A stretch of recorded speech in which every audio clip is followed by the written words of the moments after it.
Hay pensamientos que llegan sin hacer ruido, pequeñas dudas que aparecen en la mente y que al principio parecen insignificantes, pero cuando una duda toca algo sagrado, como la familia, ya no vuelve a desaparecer. Alejandro Montenegro era un hombre que había construido todo con disciplina, empresario, respetado, millonario, antes de cumplir los 40. Su vida parecía perfecta desde afuera. Una casa enorme en las colinas, una esposa elegante llamada Verónica, y un hijo de 11 años, llamado Daniel. Daniel era un buen niño, inteligente, tranquilo, con una mirada curiosa que parecía observar el mundo con calma. Pero con el paso de los años, Alejandro comenzó a notar algo pequeño al principio. Daniel no se parecía a él, no en el rostro, no en la forma de hablar, ni siquiera en la manera de caminar.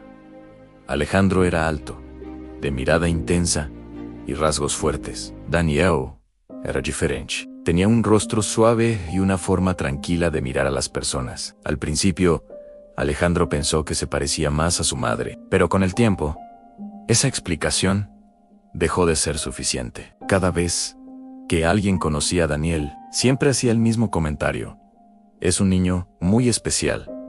Pero nadie decía algo que Alejandro esperaba escuchar. Nadie decía que se parecía a él. Y aunque Alejandro nunca lo decía en voz alta, aquella duda comenzó a crecer lentamente dentro de su mente. Durante años, Alejandro ignoró aquel pensamiento. Se convenció de que era solo una imaginación absurda. Después de todo, Daniel era su hijo. Lo había visto nacer. Lo había sostenido en sus brazos cuando era apenas un bebé. Pero una noche ocurrió algo que cambió todo. Estaban cenando en familia. Daniel contaba una historia de la escuela. Hablaba con entusiasmo sobre un compañero que estaba siendo molestado por otros niños. Daniel dijo algo que llamó la atención de Alejandro. No era justo dejarlo solo. Alejandro observó a su hijo. Durante unos segundos, había algo en su forma de hablar, una forma tranquila, demasiado empática. Alejandro nunca había sido así. Él había aprendido desde joven a ser fuerte y competitivo en directo. Pero Daniel parecía ver el mundo de otra manera. Aquella noche, mientras todos dormían, Alejandro no podía dejar de pensar. Caminó por la casa en silencio, y en su mente apareció una pregunta que nunca antes se había permitido formular. ¿Y si Daniel no era realmente su hijo? El pensamiento fue tan incómodo que intentó apartarlo inmediatamente. Pero la duda ya había nacido. Y una vez que una duda nace, empieza a buscar respuestas. Pasaron varias semanas. Alejandro observaba a Daniel con más atención de lo normal. Cada gesto, cada expresión, cada pequeño detalle parecía alimentar su inquietud. Una tarde, mientras revisaba unos documentos en su oficina, tomó una decisión. No hablaría con Verónica.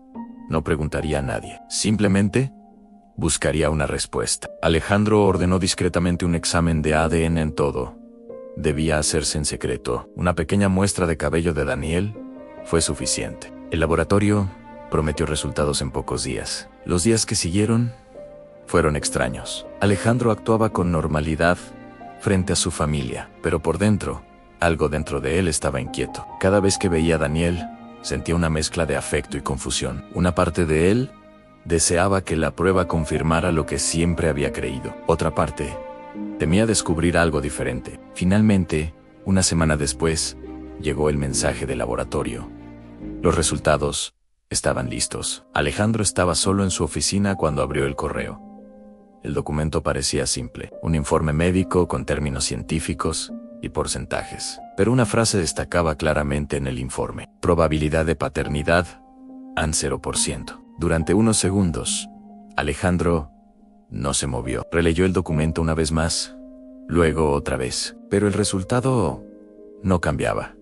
Daniel no era su hijo. El silencio de la oficina se volvió pesado. Alejandro apoyó lentamente las manos sobre el escritorio.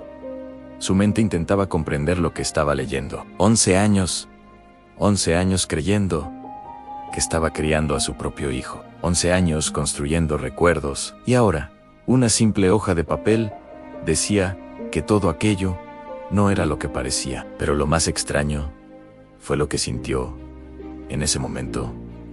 No fue rabia, no fue tristeza. Fue algo más profundo. Un pensamiento que apareció de forma inesperada. Alejandro recordó a Daniel riendo cuando aprendió a andar en bicicleta. Recordó las noches en las que el niño corría a su habitación después de una pesadilla. Recordó la primera vez que Daniel le dijo "Ampapan". Entonces, Alejandro entendió algo que nunca había considerado. La sangre puede explicar muchas cosas, pero ¿no explica el amor? Alejandro cerró lentamente el documento. Miró por la ventana de su oficina hacia la ciudad iluminada. Sabía que tarde o temprano tendría que hablar con Verónica. Sabía que tendría que enfrentar la verdad. Pero en ese momento, solo había una certeza en su mente. Daniel no compartía su ADN, pero seguía siendo su hijo. Porque hay vínculos que no se construyen con sangre. Se construyen con tiempo, con cuidado, con amor. Y esos vínculos, ninguna prueba de laboratorio puede borrarlos.